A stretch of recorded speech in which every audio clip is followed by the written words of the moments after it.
कर रहे हैं आप? अरे दो जो ना। काम आपका नहीं है वो क्यों कर रहे हैं आप? दो भी। रो रो कर आंखें सूज गई हैं आपकी। कोई देखेगा तो क्या कहेगा? पति पत्नी एक दूसरे की मदद के लिए ही होते हैं। तुम भी तो मेरी मदद करती हो। हम दोनों एक दूसरे की मदद नहीं करेंगे तो फिर कौन करेगा? ठीक है, आपने प्याज काटकर मेरी मदद कर दी है। अब आप जाइए, हाथ मुंह धो लीजिए, मैं खाना बनाती हूँ।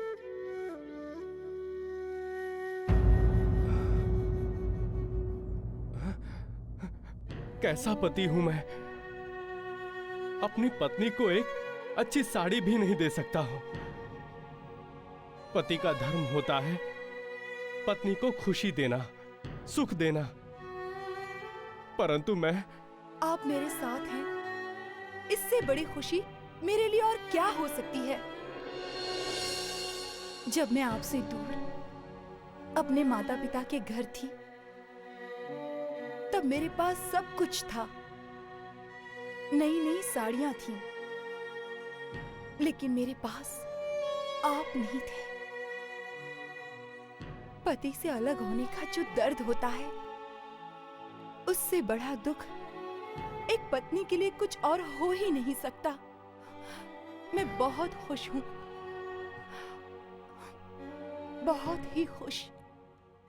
पत्नी को भार्या कहते हैं। भार्या का अर्थ है आधा भाग। इसलिए पत्नी पति की अर्धांगिनी कहलाती है। पति और पत्नी जब दुख में साथ खड़े होते हैं तो दुख पीड़ा नहीं देती, तकलीफ नहीं देती, दर्द नहीं देता। दुख जीवन से वैसे ही गुजर जाता है जैसे हवा का कोई झोंका आता है और चला जाता है। पति का अर्थ होता है प्रमुख, और प्रमुख होने के नाते प्रथम कर्तव्य होता है अपनी पत्नी का, अपने बच्चों का, अपने परिवार का भरण पोषण करना। ये कर्तव्य, ये दायित्व कभी कभी उसे विचलित करता है। जब वो चाहकर भी सही तरीके से उस कर्तव्य और दायित्व को निभा नहीं पाता, वहां पर पत्नी सहारा बनकर आती है। वो अपने पति के साथ खड़ी होती है, अपने पति को यह एहसास दिलाती है कि मैं हूं ना। ये एहसास एक शक्ति बनकर, एक ताकत बनकर उसके पति के साथ खड़ा होता है, और पति जीवन से निराश नहीं होता, हताश नहीं होता। चाहे समय कितना ही प्रतिकूल, कितना ही विपरीत क्यों ना हो, क्योंकि तब मालिक उसके साथ होता है। सबका मालिक एक। अरे भैया जी, इतना कुछ हो रहा है पर गुरुदेवों की कुछ खबर ही नहीं। अरे हाँ, ना कोई आहट, ना कोई चहल पहल। हाँ, वो सो रहे होंगे। चलिए चलिए द्वारिकानाथ जी, हम गुरुदेवों के दर्शन कर लेते हैं।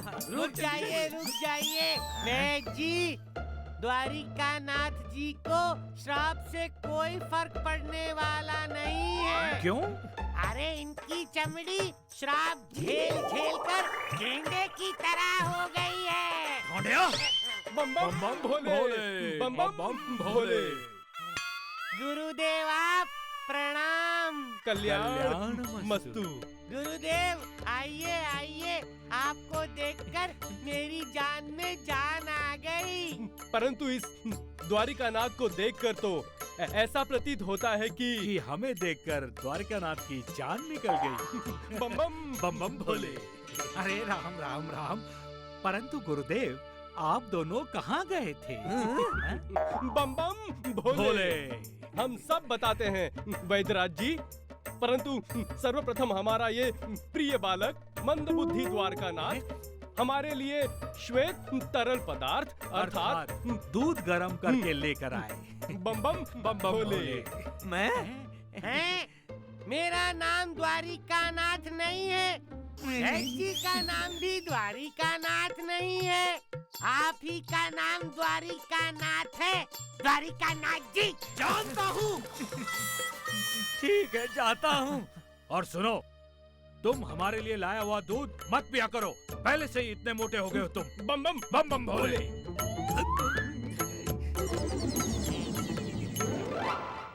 बम बम बम बम भोले। भोले। वैद्यराज जी, हम गांव दर्शन के लिए गए थे। और पता चला कि द्वारिकानाथ धुनी बुझाने की धृष्टता कर रहा है। बम बम भोले। बम बम भोले गधा कहीं का। तुम धुनी का महत्व जानते हो द्वारकानाथ? बम बम भोले। अरे महर्षि, ये तो सिर्फ भोजन करना जानता है। अग्नि की परिक्रमा जानते हो तुम? बम बम भोले। बम बम भोले। महर्षि, इसका मन स्थिर नहीं। फिर ये अग्नि की पतिव्रता पवित्रता पवित्रता कैसे जानेगा? बम बम भोले। बम भोले। बार बार मेरे सर पे क्यों मार रहे हैं? क्योंकि तुम्हारे भेजे में पत्थर भरा हुआ है, मंदबुद्धि। उसे निकालने के लिए, ताकि तुम्हें ज्ञान की प्राप्ति हो। समझ गए ना? अग्नि में हाथ डालोगे तो हाथ जल जाएगा ना? मूर्ख कहीं के। धुनी बुझाना क्यों चाहते हो? क्या समझते हो? धुनी बुझाकर तुम मालिक का अस्तित्व ही मिटा दोगे? मालिक तो सर्वव्यापी है, हर दिशा में है, हर समय है, और उसके होने की बहुत सी निशानियां हैं। क्या क्या बुझाओगे तुम? क्या क्या मिटाओगे? एक दिन खुद मिट जाओगे, लेकिन मालिक की निशानियां नहीं मिटा सकोगे। मालिक के अस्तित्व को नहीं नकार सकोगे। धुनी पवित्र अग्नि है, और तुम इतने गिर गए हो कि धुनी को अपना दुश्मन मानते हो। तुम कितने भी पाप करो, पवित्र अग्नि तुम्हें अपने में समा लेती है, तुम्हारे शरीर को स्वीकार करती है, शरीर से जुड़े हुए सारे विकारों को जला देती है। जिन पंच महाभूतों से तुम्हारा ये शरीर बना है, उस शरीर को ये पवित्र अग्नि ही पंच महाभूतों में विलीन कर देती है। कितना बड़ा कार्य करती है ये पवित्र अग्नि, और तुम उसे बुझा देना चाहते हो। ये अग्नि तो हमें शिक्षा देती है कि क्यों अहंकार के अधीन होते हो, क्यों अपने शरीर को महत्व देते हो। तुम्हारा शरीर तो एक दिन राख होने वाला है, और ये राख, ये उदी हमें क्या शिक्षा देती है?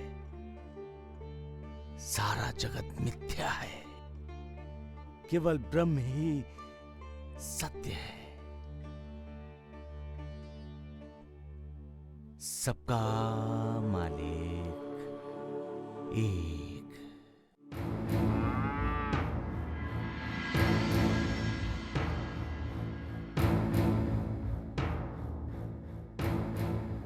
रुक क्यों गई? हम जा कहाँ रहे हैं? जहाँ हमारे पैर ले जाएं, वहाँ। लेकिन ये रास्ता तो हमारे घर की तरफ जाता है। आपके पाँव बार बार हमारे घर की तरफ ही क्यों मुड़ते हैं? अब उस घर से हमारा कोई संबंध नहीं रहा। अपमानित हुए हैं हम। धक्के मार मार के हमें घर से निकाला गया है। भूल गए हैं आप? मैं भूलना चाहता हूँ, सब भूलना चाहता हूँ मैं। तो फिर क्यों आपके कदम उस घर की तरफ बढ़ते हैं? क्योंकि उस घर में हमारा इकलौता बेटा रहता है। मैंने ही उसे जन्म दिया है। मैं भी तो उसका जन्मदाता हूँ। लेकिन वो हमें माँ बाप नहीं मानता, और आप उसे ही मिलने के लिए तड़प रहे हैं। वो हमारे लिए मर चुका है। एक नाचने वाले के लिए जो अपने माँ बाप की परवाह नहीं करता है, घर से ही नहीं, अपने माँ बाप को अपने दिल से ही निकाल देता है, उसे हम अपना बेटा कैसे कह सकते हैं? मैंने ऐसे बेटे को पैदा किया, उसके लिए मैं अपने आप को कभी माफ नहीं कर पाऊंगी। लेकिन बहुत दिनों से उसे देखा नहीं हमने। देखेंगे तो दुख ही होगा आपको। क्योंकि अभी तक तो उस नाचने वाले ने उसे पालतू कुत्ता बना दिया होगा। अरे, अपने बच्चे के बारे में ही ऐसा बोल रही हो तुम? तुम्हें तो उसके लिए दुआएं मांगनी चाहिए और खुद भी तुम्हें दुआ देनी चाहिए। हम उसे बद्दुआ नहीं देते, यही उसके लिए दुआ है ना नंदी?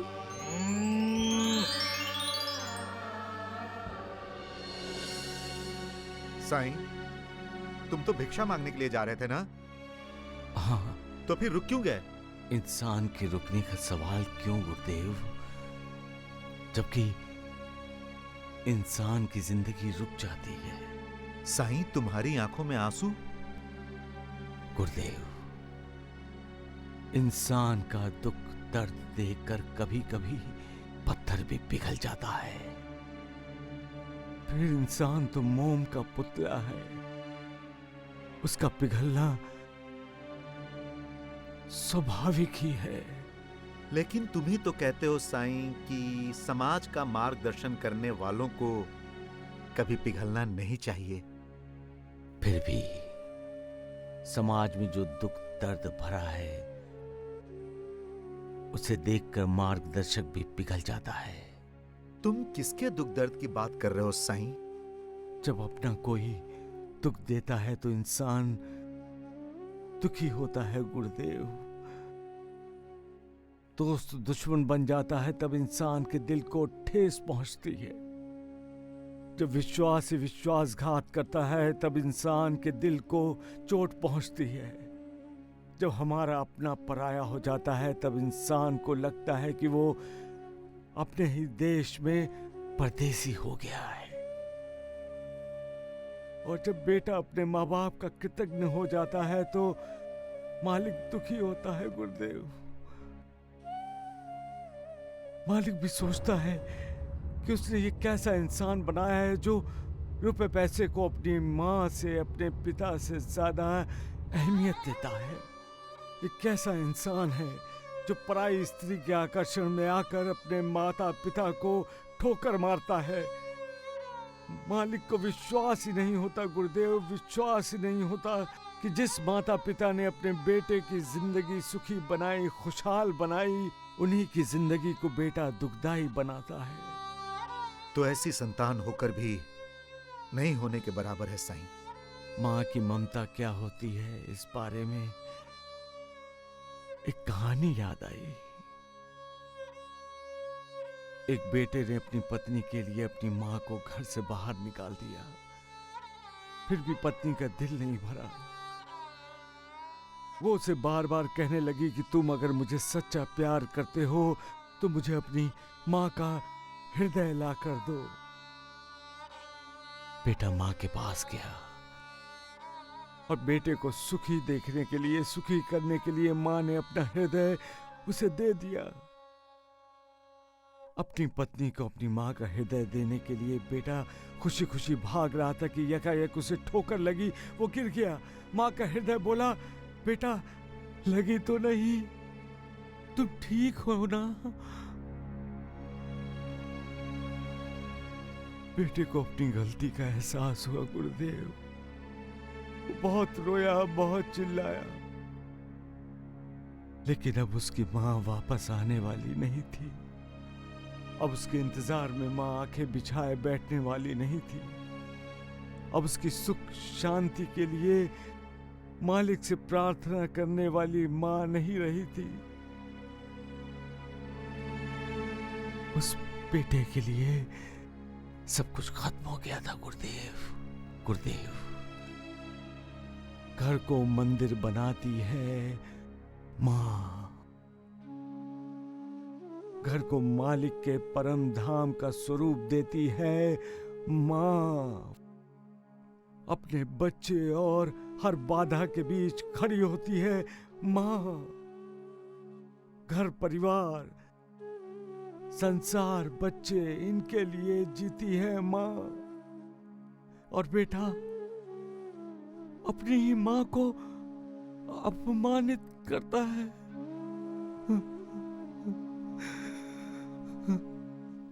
सबका मालिक एक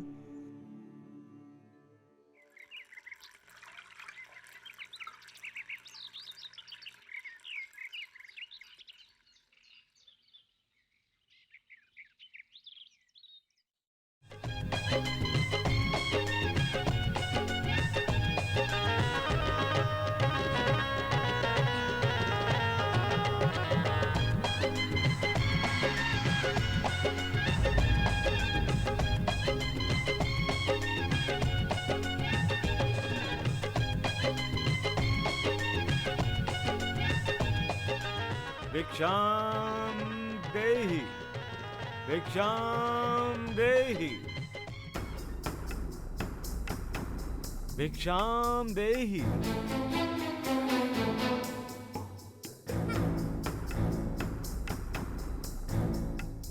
अरे प्रिय, नृत्य क्यों रोका तुमने? भिक्षाम देहि माँ जी। मेरे नृत्य रोकने की वजह वो है हुजूर। भिक्षाम देहि। तुमने अपने माँ बाप को तो घर से निकाल दिया, परंतु उन्हें पुकारने वाले आज भी तुम्हारे घर के दरवाजे पर आकर खड़े हो जाते हैं। अभी मैं उस बाबा को भगा देता हूँ।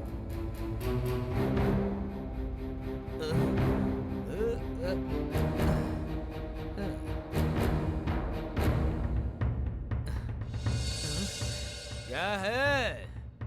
भिक्षाम देहि। भिक्षा विक्षा कुछ नहीं मिलेगी, बोल दो इसे। भिक्षा विक्षा कुछ नहीं मिलेगी। तुम बहुत दयालु हो बेटे। यहाँ तो भिक्षा में एक आलू भी नहीं मिलेगा बाबा। जा। माँ जी हैं? माँ? हाँ, माँ बेटे। तुम क्या इनकी बातें सुनते रहोगे? क्या ये तुम्हारी माँ है? क्या मैं तुम्हें इसकी माँ लग रही हूँ? ये तुम्हारी बहन है।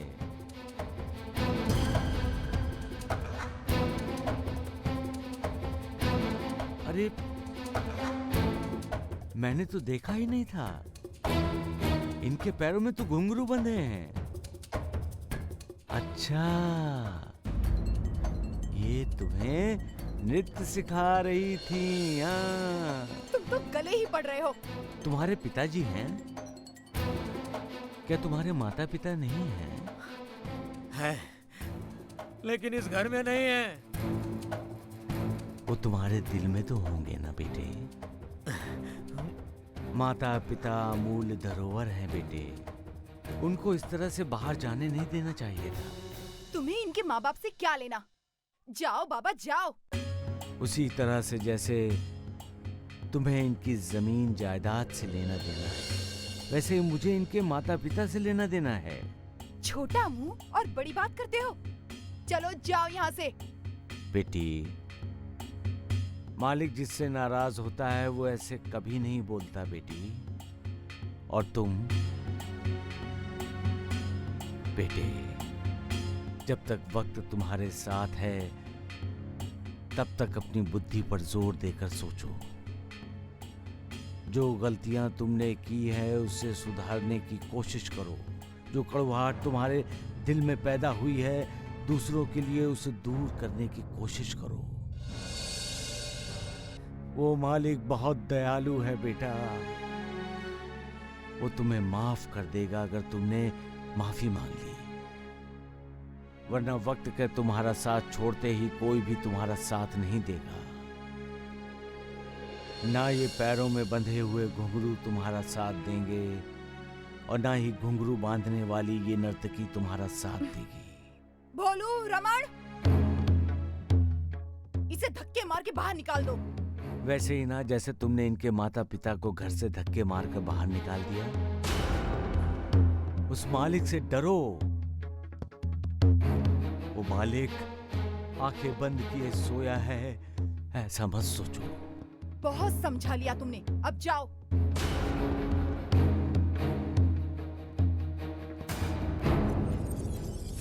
बेटे, मेरी झोली तो खाली ही रह गई। भिक्षा नहीं दोगे?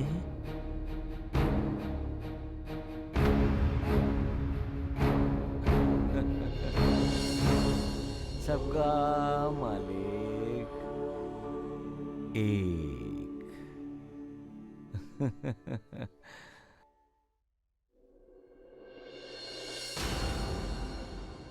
ये सब तुम्हारे माँ बाप का किया कराया नाटक था, समझे?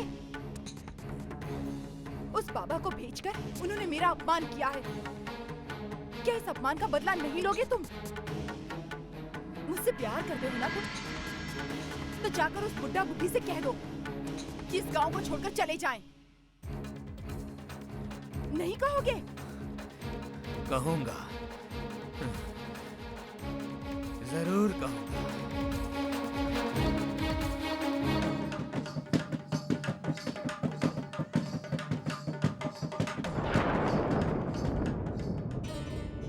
बोलिए नंदी महाराज, बोलिए। आज तुम्हें क्या मिलेगा? श्रीखंड?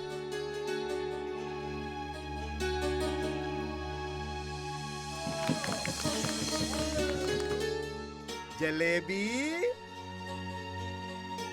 मैं समझ गया, नंदी महाराज को चाहिए पैसा। नंदी महाराज सच बोलते हैं। आप हमारे माई बाप हैं। आप हम पर कृपा करिए।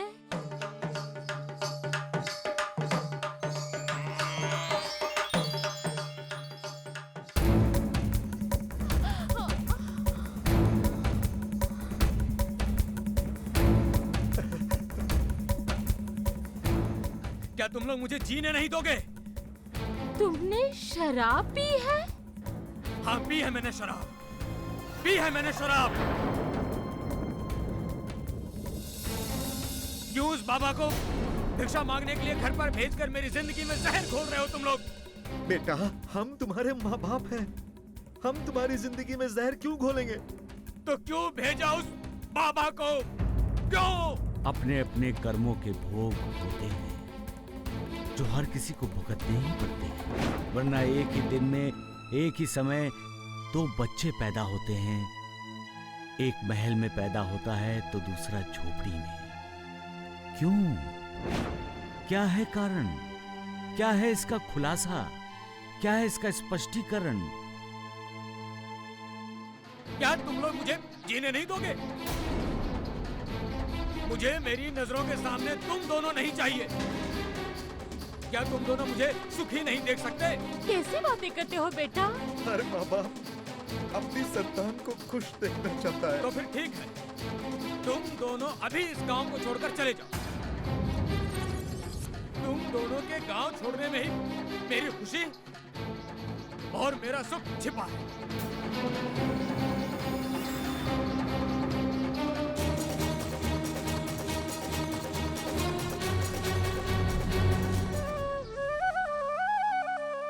मालिक, अपनी नजरों से माता पिता के हटते ही जिसे खुशी मिलती है, ऐसी औलाद कभी किसी को ना देना। माता पिता के सुख से ज्यादा जिसे अपने सुख की पड़ी हो, ऐसा बेटा किस काम का?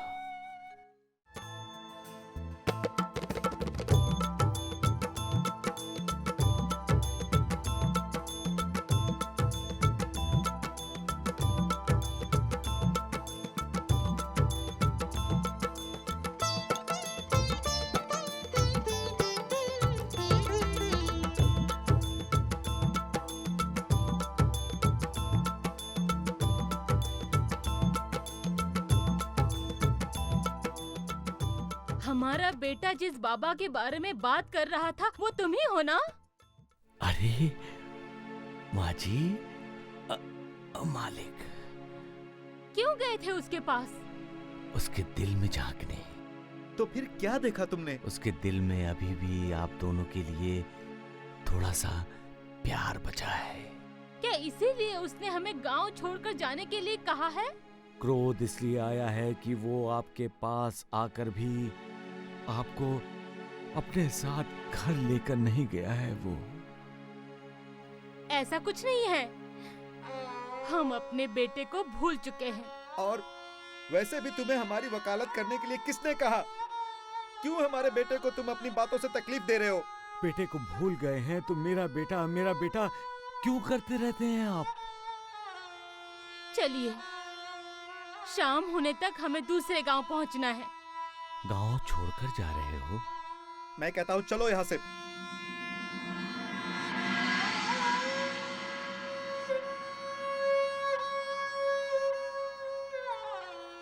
वो दोनों तो चले गए साईं। गुरुदेव,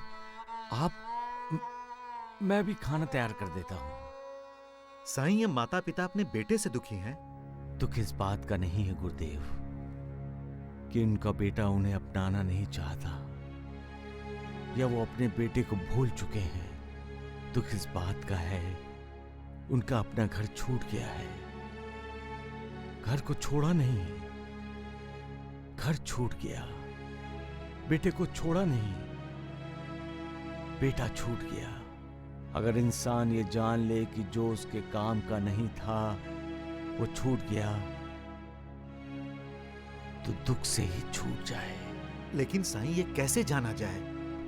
गुरुदेव, दुख अर्थात जो मैं नहीं चाहता वही हो रहा है, और सुख जो कुछ हो रहा है वही हो रहा है जो मैं चाहता हूं। गुरुदेव, इंसान संसार की हर वस्तु पाना चाहता है, लेकिन अपने आप को पाने की कोशिश वो कभी नहीं करता। जिस दिन वो अपने आप को पा लेगा, अपने आप को जान लेगा, अपने आप को जीत लेगा, उस दिन वो सुखी हो जाएगा।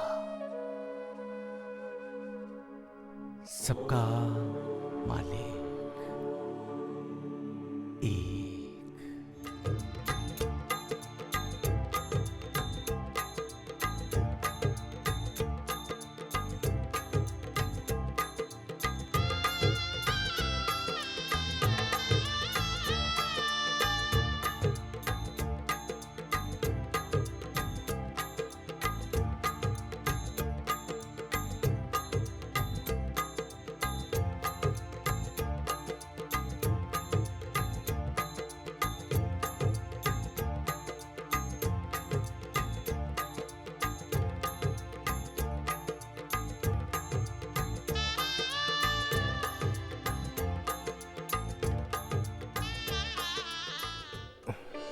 जय साईं। जय साईं।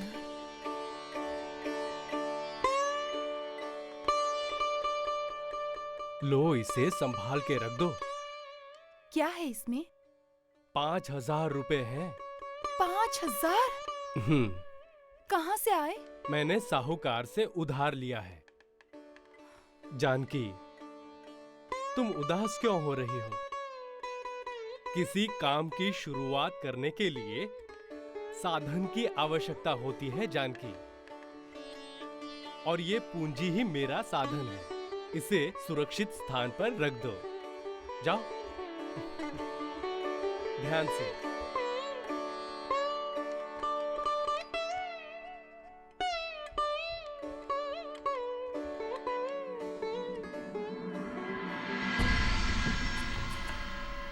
कोई सवाल मत पूछना, तुम्हारी आज दिवाली है। बस यही समझकर ध्यान से काम करना, समझे? ये रुपए भी तुम्हारे हैं और इसके साथ 5,000 और वो भी तुम्हारे हैं। 5,000? कहाँ है सेठानी जी? वो सामने तबेले में, जहाँ आजकल मेरा बेटा रघुराम रहता है। वो आज ही हीरालाल सुनार से 5,000 रुपए कर्ज ले आया है। तो वो तो रघुराम के हैं। और जब तू रात में जाकर उसके घर में वो 5,000 रुपए चुरा लेगा तो रुपए किसके हो जाएंगे? अरे बुद्धू, तेरे ना। आप अपने बेटे के घर। चुप! कहना सवाल नहीं। संभाल ले रुपए, और वो 5,000 भी तेरे हैं। जा, संभल के जाना।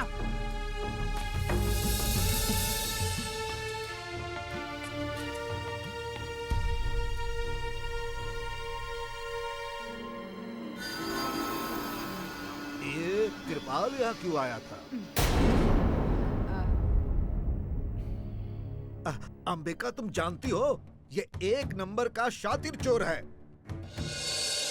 और तुम मुझसे क्या बातें कर रही थी?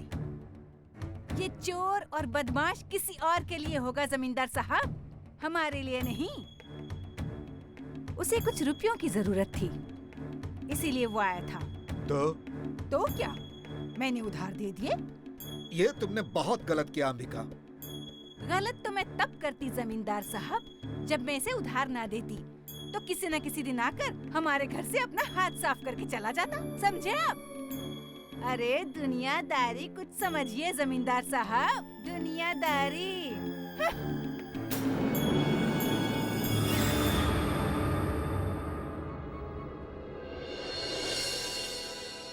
आप गुरुदेव, आप तो विश्राम कर रहे थे। विश्राम करने की अपेक्षा तुम्हारे साथ मुझे बातें करना अच्छा लगने लगा है साईं।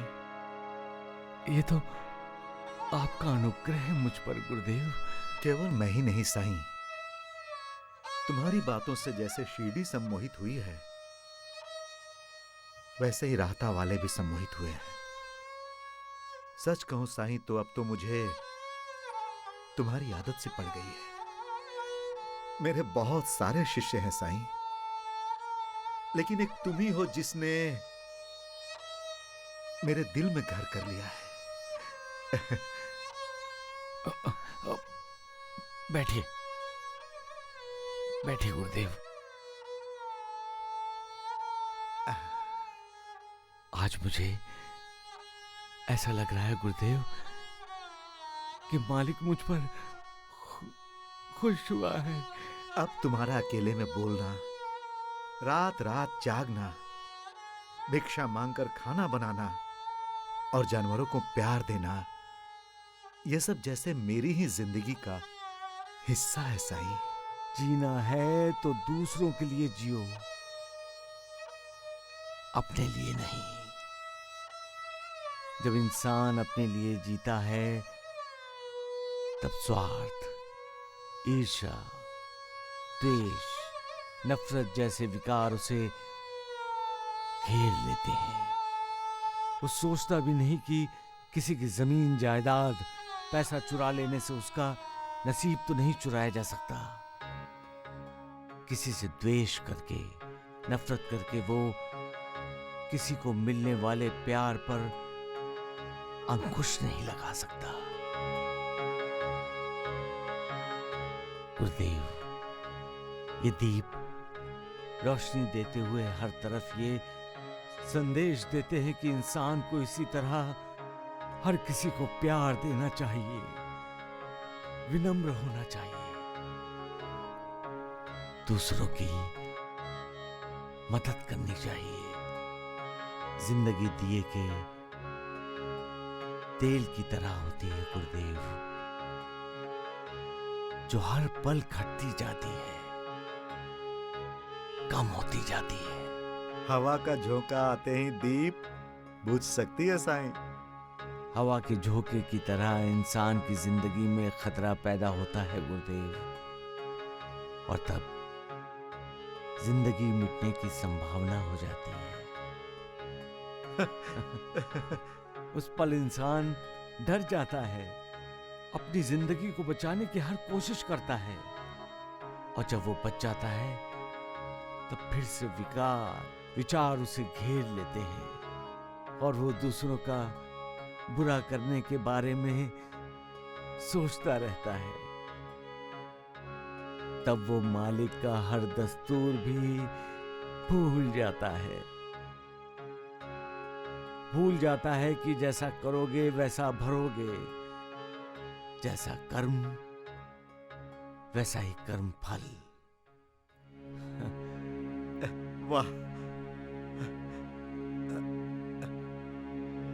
वाह साईं, वाह। सबका मालिक एक।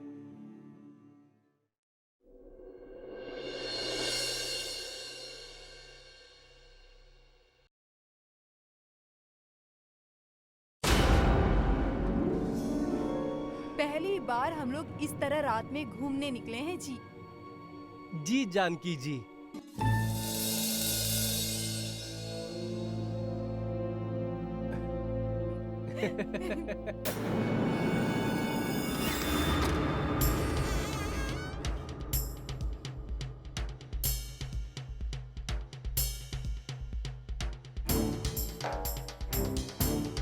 दूसरों पर इतना भरोसा करते हो तुम?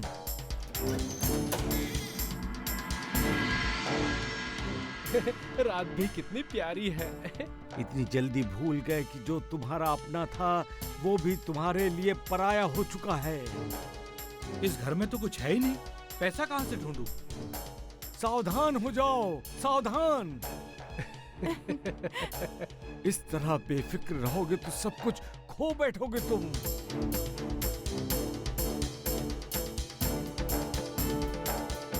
अंधेरे में क्या देख रही हो अंबिका? बाप रे, आपने तो मुझे डरा ही दिया था। डर भी कभी डरता है क्या? जाइए, जाकर सो जाइए।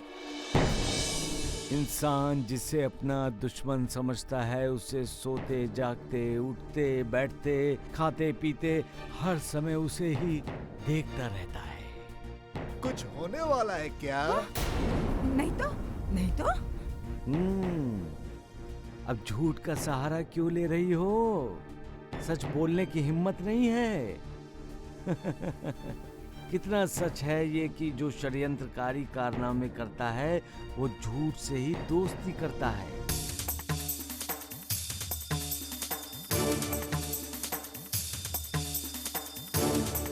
अरे इतने वर्षों से मैं तुम्हें जानता हूँ और जब भी तुम्हारे इशारे पे कुछ होने लगता है ना, तुम इसी तरह बेचैन हो जाती हो। बड़े आए मुझे जानने वाले। चलिए। कुछ तो होने वाला है। अंबिका के रंग ढंग बता रहे हैं कि इसने जरूर कोई षड्यंत्र रचा है।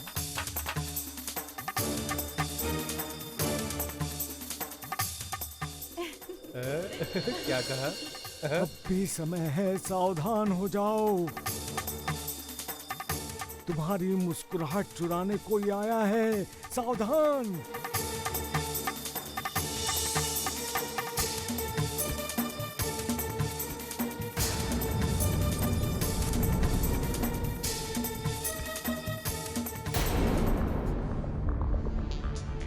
क्या हुआ जानकी? हमारे घर से कोई निकल कर गया है। अंधेरे में अक्सर ऐसे भ्रम हो जाते हैं। ये भ्रम नहीं है जी। हमारे घर में 5000 रुपए रखे हुए हैं। और वो बात मेरे और तुम्हारे अलावा और कोई नहीं जानता है, समझी? नहीं नहीं, पहले मैं अपने भ्रम की तसल्ली कर लूं। अरे मैं घर में जाकर वो रुपए देखना चाहती हूँ। रुको तो सुनो जानकी।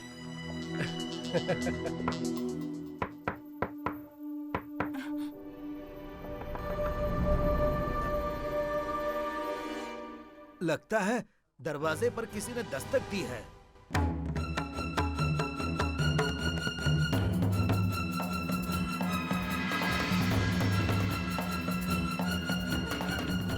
सुनिए जी, चोरी हो गई है।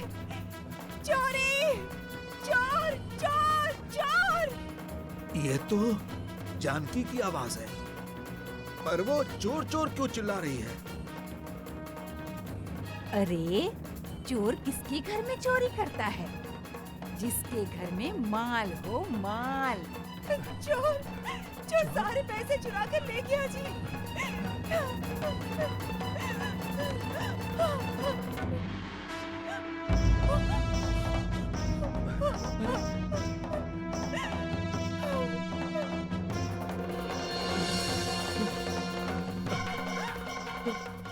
अब समझ में आया है। अब सब समझ में आया है। क्या समझ में आया आपको? उस गुंडे को तुम्हारा पैसा देना, आज रात की तुम्हारी ये बेचैनी, दरवाजे पर दस्तक दे के इशारा, और अब रघुराम के घर में चोरी। इन सब के पीछे तुम ही हो ना अंबिका?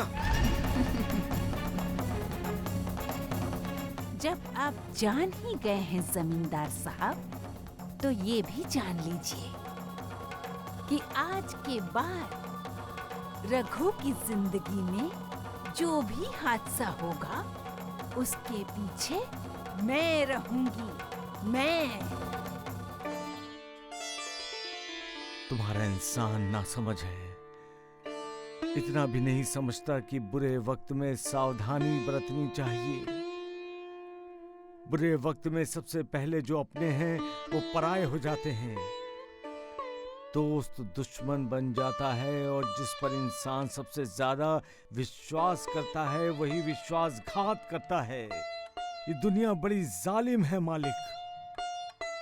सिर्फ एक गलती, एक बेफिक्री इंसान की दुनिया में उथल पुथल मचा देती है। जो पल बीत जाता है, हाथ से निकल जाता है, वो दोबारा वापस नहीं आता। ये कौन समझाएगा तुम्हारे इंसान को मालिक? ऐसे ही पल पल से जिंदगी बनती है, और ऐसे ही पल पल से बिखरती है। फिर दुख, दर्द, यातना और कष्ट के अलावा जिंदगी में कुछ नहीं बचता। मालिक, अब भी कुछ होना बाकी है क्या? क्योंकि अपने काले कारनामों के लिए, कुकर्मों के लिए बुरे लोग रात के अंधेरे की प्रतीक्षा ही क्यों करते हैं मालिक?